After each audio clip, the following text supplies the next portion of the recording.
The CNBC app. Global market news in one place. Customizable sections and personalized alerts. Stocks tracking, interactive charts and market insights all in your hands. Stay connected. Stay informed. Download the CNBC app today. Very warm welcome to Scorebox Europe. I'm Steve Sedgwick with Karen Cho, and these are your headlines. ASML blowing past second quarter estimates and raising its full-year outlook as soaring AI demand offsets uncertainty in the Chinese market. Well, that didn't take long, did it? President Trump has now U-turned on demanding levies on cargo crossing the Strait of Hormuz to be replaced by unspecified investment plans from Gulf region states. I don't like the concept of a fee, but at the same time, it's not fair that we're protecting this strait for the entire world, for China and everyone. I don't mind protecting it for China. I don't mind protecting it for anybody, but it's unfair that we're not in somehow compensated. US CPI slows more than expected amid lower energy prices as Kevin Warsh makes his first congressional appearance as Fed chair, promising independence from President Trump. Our number one objective is getting monetary policy right. That's our clear and constant aim. If we get policy right, and I can assure you we will, the inflation surge of the last 5 years will be a thing of the past. And sales surged 20% at Swiss luxury giant Richemont, topping estimates in the first quarter, thanks to strong demand from Asia and the Americas.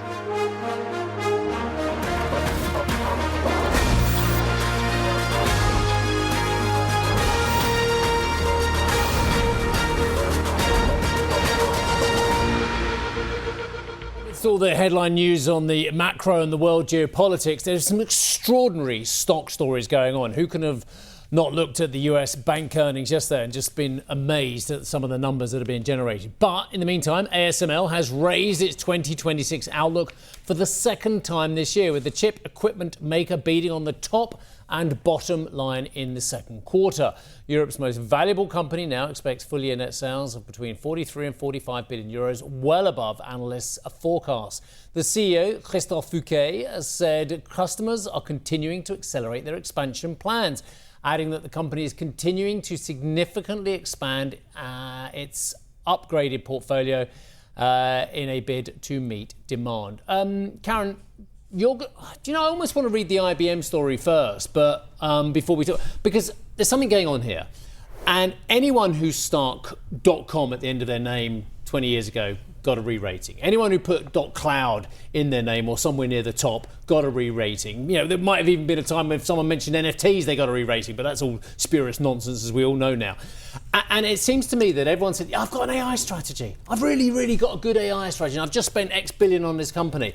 Again, I don't want to preempt your story on IBM, but now I love what we're seeing. We are seeing wheat from chaff, like we do in every market cycle. You get the euphoria that takes everyone up, and now people are in granular fashion saying, this is a winner, that is a loser. I think it's just baton passing, where you've seen the hyperscalers pass a lot of the profitability towards the chip makers. So the chip stocks are very much in focus. And why it matters today, ASML, the most valuable company in Europe, it is making equipment for these chip companies so they can make more chips. So what the demand story looks like today, also quite important, because we keep talking about the fundraising from the likes of SK Hynix with its ADRs, whether Samsung is going along the same pathway to micron tapping markets, all about building out more capacity to meet this enormous demand for compute. So what ASML has reported today, effectively, the numbers have come in above estimates, 2.9 billion versus the 2.6 billion expected on net income.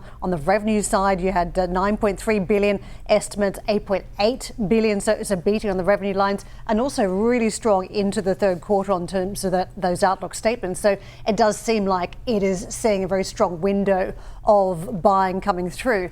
But is it enough? And again, this is a story of expectations that have been running very high into earnings, and whether clearing those hurdles is enough. So I think that is the story around the chips. To your point around IBM, I might just do the story so we can dig into it a bit more. Yeah. Now, shares in IBM plunged 25% Tuesday, with the stock logging its worst day on record and wiping out $68 billion in value. It came after the company posted preliminary second quarter adjusted earnings and revenue that missed expectations. The CEO, Arvind Krishna, said clients had shifted their capex towards hardware purchases like memory chips, saying we did not anticipate the magnitude of the capex reprioritization. He later spoke to CNBC's Sarah Eisen, telling her that Mythos is making people pause and forcing them to question how much they need to spend on cyber. Those comments triggered a rally in cybersecurity stocks, with names including CrowdStrike, Okta and Netscope popping. So just on this point, we had a comment from a private equity player a few weeks back saying that the phrase SaaSpocalypse should never have been coined. But the reality is it is real, and we saw it again playing out in the session yesterday, that you have this baton passing where investors are saying, I want to spend the money here, I'm worried about the moats are shrinking here, and I'm worried about spending on software because the world is changing so rapidly. What we heard from IBM is that they simply couldn't execute in that window, and whether this comes back to haunt other firms will be interesting. To me, though, the trade, there was a trade there. It was cybersecurity, and what we know from the essentials here to spend, you're spending on chips because you need the compute. You're also spending on cybersecurity because you're worried that Mythos is raking through every software system you've built. It's exposing bugs, and you're going to have to keep plugging those bugs. Mythos is not going to plug the bugs, it's just going to tell you where they are. So the cybersecurity firms are in the mix because they're having to fix these bugs very, very quickly before a hacker can find its way into the system. I'll just pick up on your SaaSpocalypse, which is one of my most hated words, but I'll go with it, SaaSpocalypse, because as far as I can see, if the vast amount of money that is being spent on AI and the whole ecosystem is going to be justified, there has to be a SaaSpocalypse. There has to be a jobs Armageddon. Otherwise, there's no point spending all this as well. And I listened to a fascinating report from one of our rival channels on an opinion piece talking about within some of these companies, the haves and have-nots of employees as well. And they were saying if you're that top engineer, you're getting what, $50 million, $100 million, whatever. You are the architect of the strategy for a Meta, say. But if you are one of the foot soldiers there, you're actually being asked to, in many ways, work on a technology that will replace you. And they know that as well. And so there is not everyone who is really, really, really qualified in AI is going to have a job at the end of this. And this is what they're saying. So you've got the geniuses at one end, but you've got a lot of foot soldiers who are really, really good at programming and what have you. They're going to lose their jobs if this works. Yeah, somewhat soul destroying, and there is going to be a disruptive phase coming around the AI story. But the other big point around the markets yesterday was Goldilocks. This is how the markets were interpreted. Goldman-locks, did you say? Goldilocks and Goldman-locks. Goldilocks in terms of the fact that we had the growth rate very strong, but we saw the inflation rate coming through slightly tamer than the market thought. And one commentator was saying, look, this is Goldilocks for the market coming up to what is a very strong set of earnings rolling across the tape too. So is the scene set for a stronger market from here? Is it? Because I think what Warsh said was fascinating. We'll come to that a little bit later on as well. Really kind of laying out his stall with strong inflationary credentials. US banks, we mentioned this, profits surged in the second quarter. JP Morgan, Wells, Citi, Bank of America and Goldman Sachs all posted better than expected earnings on Tuesday. Big ticket IPOs drove investment banking fees to their highest level since 2021. But Jamie Dimon of JP Morgan called for caution, warning of geopolitical tensions, sticky inflation and large global fiscal deficits. We spoke to leaders from the companies about the quarter and the outlook for the second half. We still have very strong pipelines in investment banking, the IPOs and et cetera. Deals are still getting done and very strong interest in doing transactions. The AI build out still has a lot of debt funding and other funding required. So it's a very good environment. Investors are invested. I think the firm is in a position where this moment, this environment is just super aligned with what we do really well. We're in a technology super cycle that's accelerating. There's enormous demand for capital formation. We sit at the center of that with our franchises. We've sort of maintained our guidance of $50 billion, for net interest income for the year, which implies a step up each quarter throughout the year, just like we saw last quarter. And then when you take sort of a step back, what we're seeing is exactly what we expected to see across the balance sheet. We saw really good pace of growth, driven by sort of our markets business over the last 3 or 4 quarters. US annual inflation, as Karen mentioned, eased to 3.5% in June, whilst on a monthly basis, consumer prices declined 0.4%, their biggest monthly drop since April 2020. It's about gasoline, really, wasn't it? Because price of gasoline and fuel oil saw decreases of more than 9% last month. In addition, service costs, which are closely watched by the Fed, moderated significantly. Speaking on the Hill to the House Financial Services Committee, Fed Chair Kevin Warsh told US lawmakers the central bank will continue to fight against persistent inflation. My colleagues and I recognize that high inflation has been an undue burden on American households and businesses. And while monthly price volatilities and variations are inevitable, especially in an unsettled world, underlying inflation over longer time horizons is determined largely by monetary policy. As the chairman said at the outset, inflation's a choice. The members of our committee have no tolerance for persistently elevated inflation, and we share a resolute commitment to ensure price stability. This was the focus of our June meeting, at which we decided to hold the target range in the Fed funds rate at 3.5 to 3.75%. Wow, I mean, OK, let me ask Daniel Morris a question, Chief Market Strategist at BNP Paribas. Good morning, sir. Good morning. If we changed his voice and made him a slightly older gentleman, i.e. we made him Jay Powell, would the president be really aggressively criticising what Kevin Warsh said yesterday? Because as far as I can see, Warsh is holding the line. He's everything that we wanted in terms of not so much an inflation hawk, but very cognizant that this needs to be sorted out. I think it'll be a question of how do we get there. So we're saying we're going to keep inflation to target, which I would imagine try and get it down to target, I think down is the to point. target, which any president would be happy to have as well. No one wants high inflation. That's certainly been a lesson over the last couple of years. It's how you get there. So he's not necessarily saying, we're going to be hiking rates a lot. So we have to see exactly what's going to be the method to achieve it. But I think for now it's at least on the surface not incompatible with what, at least politically, you might imagine the objectives are, but we'll have to see how things evolve. Look, I think he talked elsewhere in this meeting about, like, we've been above target for 60 odd months or what have you as well. Look, 3.5% is still 3.5% compared with 2%, which is the target as well. If this war continues, and Mr. Trump's having all kinds of problems with this as well, and the administration changes the policy on a daily basis as well, there is no way that energy prices can go back down to pre-war levels, despite what the president says as well. Hence, the FOMC has to do something, doesn't it? Even if it's staying where we are, or indeed putting one or two hikes in the system. I think can imagine how Warsh would respond to that. He talked clearly about kind of the longer term inflation, which case what's going on right now with oil prices wouldn't matter. So I think he would look through the impact on inflation of oil prices, think, what do we think the inflation rate is going to be in a year, 2 year, 5 years? Are we on a path to have price stability over that time horizon? And he's going to adjust monetary policy with that objective, as opposed to we need to get inflation back to 2% now. You don't think he can cut rates, do you?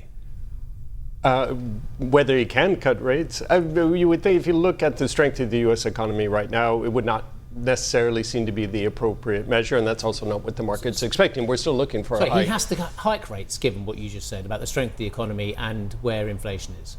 I wouldn't prejudge what the Fed is going to decide to do. I think, again, the point is, where do you want inflation to be in a few years, and what's the right monetary policy to achieve it? That's, I think, the framework that he's laying out, as opposed to, yes, we need to hike rates now because core PCE, assuming that's the measure that you want for inflation, is above 2%. It is, but what's it going to be like in 2 years, and how do you think you're going to get to that objective? Can I just flip to the short term? Because the reaction was quite short term from some market participants. At JP Morgan, I mentioned the Goldilocks word, and this came through in a JP Morgan client note saying for the market bulls, this is even better than Goldilocks could have imagined. And they're talking about the decline in the headline rate, but also this combined with very strong earnings coming through. Do you think this is better than a fairy tale?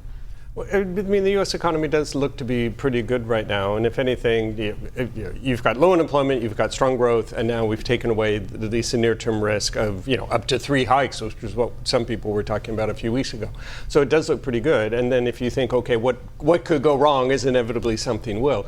I think it is probably the risk that things are too good, that there's too much growth, too much demand, and you do get inflation going up, which then is going to put the Fed in a bind if they're trying to achieve the opposite. So tactically, what do we think about in terms of placing bets on the market? Because if you also ask me what could go wrong, I would clearly point to the Strait of Hormuz. I mean, we're seeing it go wrong on a daily basis, on an hourly basis, change in strategy from charging tolls to not charging tolls, and whether other waterways get weaponized or not. I mean, it seems as though those geopolitics are not going away anytime soon. But if you look at what the market's been doing, it's still chasing some of the AI trades. It's trying to get those AI bets wrong, and it's quickly getting out of trades that it thinks are really incorrect, like IBM yesterday. So how do you think about being tactical in this market? I guess if you want to step back and think about around that volatility, what's the direction of travel, which certainly for equity markets and U.S. equity markets in particular still looks to be pretty positive. And I think what, in a healthy sense, what you're seeing is not only what's happening on the tech side, both as NASDAQ and with Asia, but U.S. small cap, U.S. value. I mean, basically the U.S. economy and therefore kind of all swaths of U.S. equities are doing pretty well because you have a nice environment. And also, clearly we know that the U.S. is not as vulnerable to potentially higher oil prices because of what's going on in the Strait of Hormuz. And so it's a bit resilient from that point of view. Just a plain question, would you buy the NASDAQ today? Because this is where we have seen some of the volatility. But yesterday, again, it was more resilient than the rest. The Dow barely moved. We had 9/10 on the NASDAQ. It feels like we've gone back to some sort of Middle East conflict playbook where you just narrow the trade around some tech stocks. Well, I think on one hand, I guess you had two things. One, I guess, negative news on what's happening in the Middle East, but also then these lower interest rate expectations, which always has an effect on tech stocks. So it's kind of hard to separate what were the two key factors for this. But if you try to think about what's the outlook for NASDAQ and for emerging market tech stocks as well, earnings look really good. Now, maybe there'd be slight disappointments, but we only earn 50% increase in EPS as opposed to 60%. So that's positive. Valuations, certainly now with the correction that you've had, don't look stretched. So from a medium-term perspective, it still looks quite positive. I think you too. You've drunk the Kool-Aid today, haven't you? You're so positive. It's up to me to be grumpy as usual, isn't it? Okay, I will do that. Has anyone not noticed the vast amount of money that's being raised by this sector now? This was a sector, the tech sector, that was basically buying back everything in sight at one point. Now it's raising money in the bond market, in the equity market, and dare I say it, the ultimate customer, the OpenAIs of this world, I thought you were going to say the banks, the ultimate customer, the banks. No. The banks did really well in this earnings season like because the lawyers of it. and the taxmen as well, the accountants. They make money regardless. Companies do well, they make money. Companies do badly, they make money. That was an extraordinary period for them, thanks to all the raisings you're talking about. Yeah, for sure. And I'm not. And I put the banks' profits in the same bracket as ASML. People, they are servicing an industry. But there's all kinds of stuff going around where people are raising vast amounts of money rather than actually buying back the shares. There are huge questions about the profitability of certain parts of the ultimate customer and whether they are going to need government bailouts or certainly investment from government. Sorry, I should dress it like that as well. We don't know that this is going to generate the kind of profits that we've all been promised as well. And we certainly don't know the timeline as well. And we do know from the likes of IBM as well that there are being some very big losers here as well already. Shouldn't we actually be a lot more circumspect about what is going on here rather than looking at the picks and shovels or the banks servicing these companies and saying, yeah, they're doing well on the ride up? No, I think both things are true. So on one hand, you do have clearly this massive investment boom that's taking place. I mean, this is seems to be a transformational technology alongside big changes that you've had in the past. Inevitably, in retrospect, are you going to find out that, okay, we maybe built a bit too much here, not enough there, certainly. So you're going to have, I think, above average volatility. Again, you see this in emerging market tech stocks.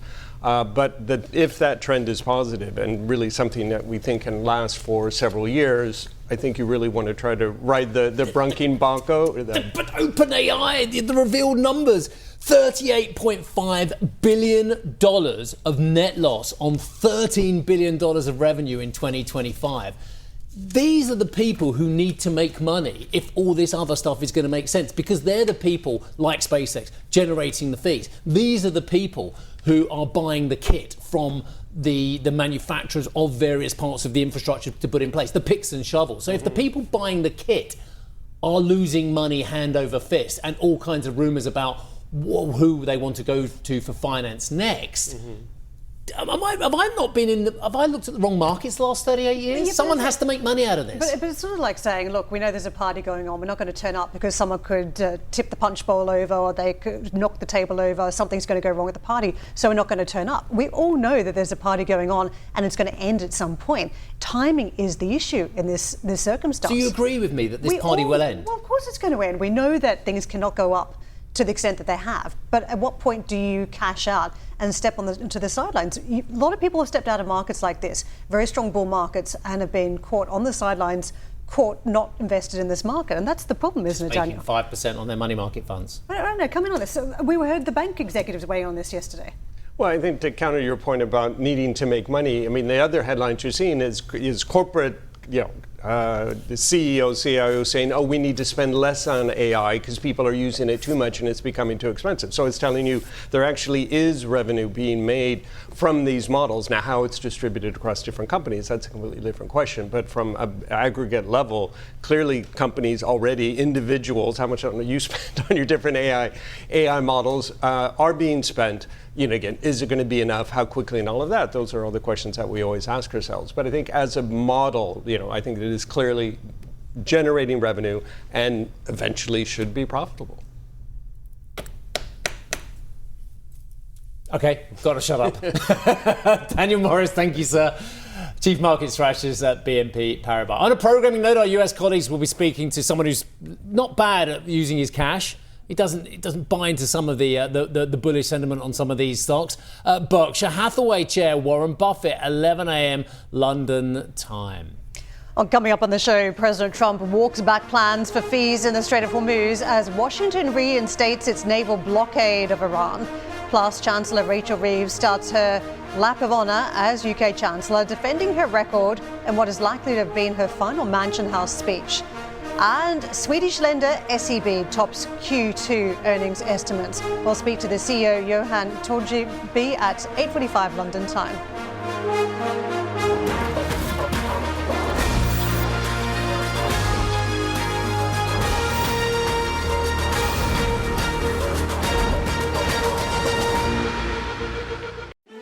Executive Decisions is the new podcast from CNBC, where I ask powerful leaders about their decisions that changed everything. I'm Steve Sedgwick. Here's the CEO of the London Stock Exchange Group, Julia Hoggett. There is no justification whatsoever for not doing the right thing, even if the right thing is hard to do. Which also means that if the context changes or the information changes, it is absolutely fine to also change your mind. That's Executive Decisions with me, Steve Sedgwick. Get it wherever you're listening to this.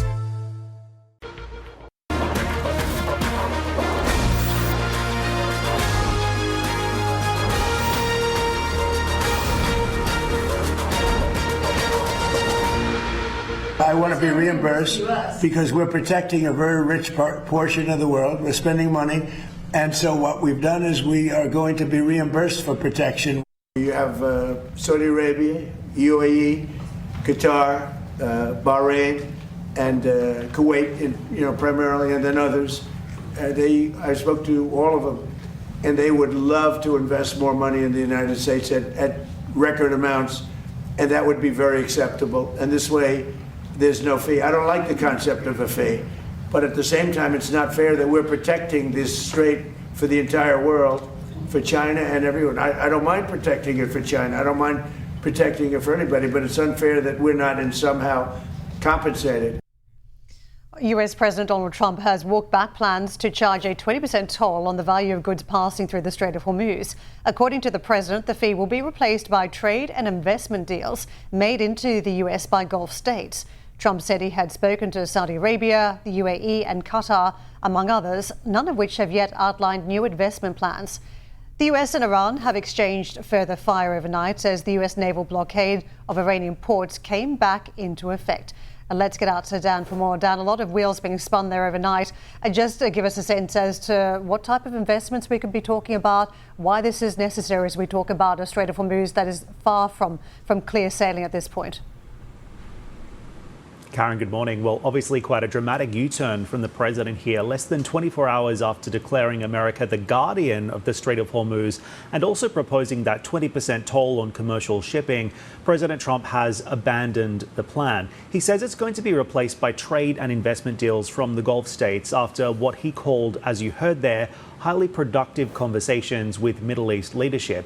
He was speaking at the White House. He said these countries include Saudi Arabia, the UAE, Qatar, and Kuwait. He says they would rather invest billions of dollars in the United States than pay a transit fee. But so far, there has been no publicly announced new investments from these Gulf states into the United States. And it is likely that the president was referring to what is a very long history of multi-billion, even trillion-dollar investment commitments from the Gulf states into the United States. For example, the UAE here has a $1 trillion investment partnership over the next decade with the US alone. And a lot of that was also announced under President Trump's leadership. So what exactly the president is referring to here remains to be seen at this point. And whether or not this decision to pull back on the Hormuz toll came after pressure from the Gulf leaders is also unclear at this point as well. It seems as if in this part of the world, leaders here ultimately trying to decipher exactly what the president's strategy is. The U.S. Energy Secretary Chris Wright was on CNBC overnight weighing in. He says the toll will no longer be going ahead, and here's how he explained the president's reasoning. No, that's off the table. That's off the table. Look, President Trump, he's this master negotiator businessman with very unique communication skills. He puts things out there. The United States has carried that load for the whole world for a long time. He sent that message to everyone. The United States is carrying this load, and we got to find some creative ideas to share that load. And of course, it led to a great place, and we got the right answer. But there will not be tolls through the Strait of Hormuz.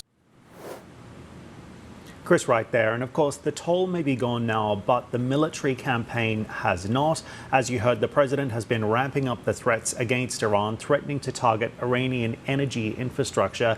At the same time as well, a new threat emerging in the region now, with Iran's IRGC also threatening to potentially close down the Bab el-Mandeb Strait. The IRGC saying here in the last couple of hours that essentially this waterway could be their next target. They say regional energy exports are either shared by all or denied to all. That's according to a statement that the IRGC released, carried by Iran's IRNA news agency just early this morning. Now, if they do decide to go ahead and close these other export corridors that benefit the US and its allies, that could potentially lead to a new energy price spike. Some analysts say we could be heading back to triple digits if that is the case. Situation in the region far from being anywhere near resolved. It's back over to you.